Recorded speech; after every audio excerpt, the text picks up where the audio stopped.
welcome to Hashimoto's Unfiltered, real talk, real solutions. The podcast where we cut through the noise and get straight to the heart of living with Hashimoto's. My name is Dr. Ray Benedetto, your host, and I'm here to share my expertise, personal insights, and from time to time, conversations with incredible guests to help you take control of your health. Together, we'll explore actionable items, debunk myths, and navigate the complexities of your thyroid health. So whether you're newly diagnosed or a seasoned warrior, this is your space for unfiltered truth and real hope. Let's dive in. We are going to do a deep dive today on the vagus nerve. So we're talking about the vagus nerve, gut-brain-thyroid highway. That's a big highway. That's like a 4-lane highway. Probably 6 lanes. Maybe if you're outside of LA, right? You get these 6 to 8 lane highways. So let's talk about it today as kind of a little bit of a missing link that's not really talked about all that much. It's not really addressed all that much. And it's something that we have to talk about. So the vagus nerve, gut-brain-thyroid superhighway. If you've been on these before, you know I always have a couple of quick thought-provoking questions to start off our discussion. And then we'll go over kind of the bullet points on the topic today, do a little bit of a deep dive, then I'll answer questions. I like 2 thought-provoking questions. How many of you are listening to this right now feel like you're always holding your breath? You have a tight chest most of the day. Air hunger is how I describe it a lot of times. That's your vagus nerve being silenced by your fight or flight response, your sympathetic nervous system overdrive. So number 2, what if the reason that your gut hasn't healed, maybe through your own work or working with another practitioner, what if the reason that hasn't worked isn't because that you're eating the wrong foods, but because you're eating them in the wrong state of your nervous system? Interesting. Let's get to it. Why are we talking about this today? And you know what usually prompts my topics for these weekly chats are questions I'm getting a lot of. Questions I'm getting a lot of from my own patients, questions I'm getting a lot of on consultations, private messages, emails. So usually when I'm hearing a lot of chatter or a lot of interest in a topic, I'm like, all right, let me do a deep dive on this for 10, 15 minutes. Let's hammer this out. Let's do it live. Let's record it so then everybody can get the answers that I'm getting a lot of questions on. The vagus nerve. Let's start with basics. The vagus nerve is a cranial nerve number 10. It is the longest nerve in your autonomic nervous system. Your autonomic nervous system, I tell people when I say autonomic, you think automatic. So your autonomic nervous system controls things that are happening running in the background, almost like your computer or your phone. Processes that are running in the background that you don't ever consciously think of, typically that keep us alive, our organ function, things like that. So it stretches all the way from your brainstem all the way to your colon, your large intestine. It's the physical wire that carries all the signals for your parasympathetic nervous system. So your autonomic nervous system has 2 divisions, parasympathetic and sympathetic. Parasympathetic is your rest and digest. And that's what kind of calms everything down. Your sympathetic nervous system is your fight or flight. That's what ramps everything up. So if this wire, this vagus nerve, isn't firing properly, if it's frayed, if it's being suppressed, your body stays in this sympathetic mode all the time, this fight or flight mode. And when you're in this fight or flight mode, the body is going to, I don't want to say, it's not going to prioritize thyroid function. When you're in survival mode all the time, your body's prioritizing brain function, musculoskeletal function, because it's fight or flight. I'm going to have to run from something, or I'm going to have to kill it, or I'm going to have to fight it. So I'm in this alarm mode all the time. So your body's like, all right, well, thyroid, you're going to take a step back. You're going to be like the number 2 thing we worry about. We're going to worry about all this other stuff. So it can slow down your metabolism. Obviously, it can suppress thyroid function, slow down your metabolism, divert energy to survival instead of healing and repair. Point number 1. Okay, I got a couple of bullet points I want to talk about here, then we'll get to Q&A. Point number 1, the highway patrol. Why the state of your nervous system matters. Where is your nervous system at? Here's the science behind it. Your vagus nerve isn't just a one-way street. It's just the opposite. So it's not just giving information top down. 80%, 80, 80% of its fibers are what are known as afferent, meaning that they send signals from the body to the brain. So they're sensory. They give senses. So they're afferent, meaning that they're sending signals from the gut and the thyroid to the brain. So if your gut is inflamed, if your gut's not working right, it's going to send these danger signals via the vagus nerve. And so if your brain is getting all stressed out, then it stops sending. It's a two-way street. So if the gut's not working right, it's all inflamed, it's sending these danger signals to your brain and it's activating your sympathetic nervous system. So the brain's all stressed out, activates the sympathetic nervous system, and then so that suppresses digestion. So it's a vicious loop. It sends the stop digesting signals. If the sympathetics are working all the time, so the parasympathetics are rest and digest. If the sympathetics are dominant, they're suppressing the rest and digest signals. So just imagine again, let's use that highway analogy. Imagine the vagus nerve as a highway. When you're stressed, the highway is jammed with emergency vehicles. Think cortisol, stress hormones from your adrenals. These healing nutrients, thyroid signals, they get stuck in that traffic jam. So we don't just need more cars, which is what happens. We don't need more cars on the interstate, which is what? Supplements. We don't need to add more cars to the interstate and just throw supplements or medications on top.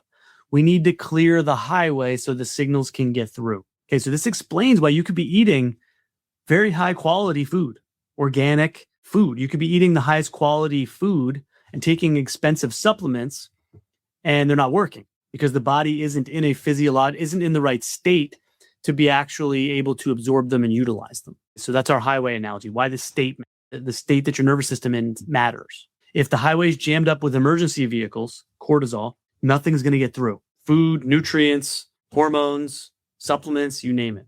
So we got to clear the road first. Got to clear the highway. Let's talk about some myths as well. I call this one this is number 2. I call this one the fluff myth. That your vagal tone is measurable science. Here's the actual science behind it. We can actually measure how well your vagus nerve is working through something called heart rate variability. A lot of you nowadays are wearables, Fitbits, Oura Rings, Whoops, you name it. Right? There's a lot of different ones out there. Now, and they measure these things. A high heart rate variability, or HRV, high HRV, indicates a very well-toned vagus nerve. It can pivot between stress and rest very easily. So if you have a high HRV, your vagus nerve is working well. Let's put it that way. So your vagus nerve is very flexible and agile, and it can balance stress and rest and non-stress. A low HRV means that the highway is jammed, that we talked about in the earlier analogy. Stress management isn't just fluff or fodder or clickbait. It is the mechanical on switch for your digestive enzymes and your thyroid hormone receptors. So we don't want to just give lip service to stress management. It is crucial. It's one of the first things I work with my patients. Yes, we have to get their inflammation under control. Yes, we need to get their immune system chilling out and regulated. We got to get to work on managing stress and handling stress right away before we even get to gut. Because if stress is constantly throwing gas cans on the fire, nothing's going to work. So if your vagus nerve isn't toned up, right, it's not firing right, you're not going to be producing enough stomach acid or bile or digestive enzymes. And that doesn't, no matter how healthy the meal is, how healthy the food is. So stress management and taking downtime, like we're not just relaxing for fun. Like it needs to be part of our day, not just for fun. We're physically signaling by dealing with stress, by lowering stress and having good stress management. We're actually signaling the digestive system, the gallbladder, the stomach, to start turning on and doing what they do, get their juices out there. So without that vagal tone, you're eating in a war zone. There's a battle going on in there. Your body won't prioritize healing your thyroid when there's a battle going on. So we want to shift the conversation from I need to manage stress because it's for self-care, which feels optional, to I need to manage stress for the activation of my vagus nerve, which is necessary. Number 3, let's talk about some exercises for your nervous system, right? The gym for your nervous system. What are some things that we can do to improve the tone or the firing in your vagus nerve. Simple stuff. That's what I coach my patients on all the time. The vagus nerve passes through your neck, passes down here through your neck near your thyroid, and it's connected to the vocal cords and the muscles in the back of the throat. So we can actually physically stimulate it using specific exercises or motor tasks. You can actually work out your vagus nerve just like you could your biceps or your, quadriceps. There's a couple of easy exercises to do. Simple actions like gargling. So I'll have my patients gargle, right? Every time I take a sip of water, to gargle it for as long as they can before it feels uncomfortable or they're going to choke before swallowing. So gargling, stimulating the soft palate, gargling, humming, singing, vibrating, working out the vocal cords, deep breathing, right? Breathing exercises. They stimulate the nerve right where it passes through the thyroid gland. So we're going to, again, practice. My patients do this gargling to glow, I call it. The simple way to jumpstart your digestion, even before you take that first bite of food, is by gargling. How long does it take? And it's free. There's nothing to buy. There's no supplement to take. There's no complex routine. It takes seconds, but can have an immediate physiological effect on your digestion, on your heart rate, on everything by improving your vagal tone. You don't need a fancy vagal nerve stimulator to do this, okay? By exercising your vagus nerve. Last point, then we'll get to some Q&A. Hopefully you guys are learning stuff today. That's my goal. Teach and learn. If you have questions, pop them in the comments. I'll get to them. Last one. Let's tie it all together with the thyroid vagus loop. Here's the science. Low thyroid hormone, hypothyroidism levels, right? So low thyroid hormone levels, hypothyroid, which is caused by Hashimoto's, can actually lead to a decreased vagal tone. So it actually decreases vagal nerve activity, your vagus nerve activity. And it creates this vicious cycle. Low thyroid hormones creates a slow vagus nerve, creates poor digestion, creates more inflammation, creates a slow thyroid. It activates the Hashimoto's too, right? The autoimmune condition. So vicious cycle. Slow thyroid means slow vagus nerve, means poor digestion, means more inflammation, means a slower thyroid. So when your thyroid hormones are low or you're hypothyroid, the vagus nerve engine stalls out. This is why you feel that kind of heavy brick in your stomach a lot of times feeling after eating. By manually stimulating the vagus nerve, we can jumpstart that engine while we wait for the hormones to catch up. Right? Like think about jumpstarting your car. So easy, simple things that we can do that I do with my patients to help stimulate their vagus nerve, even while we're adjusting their diet, we're working on supplementation, we're doing testing, what have you. So it's hugely important.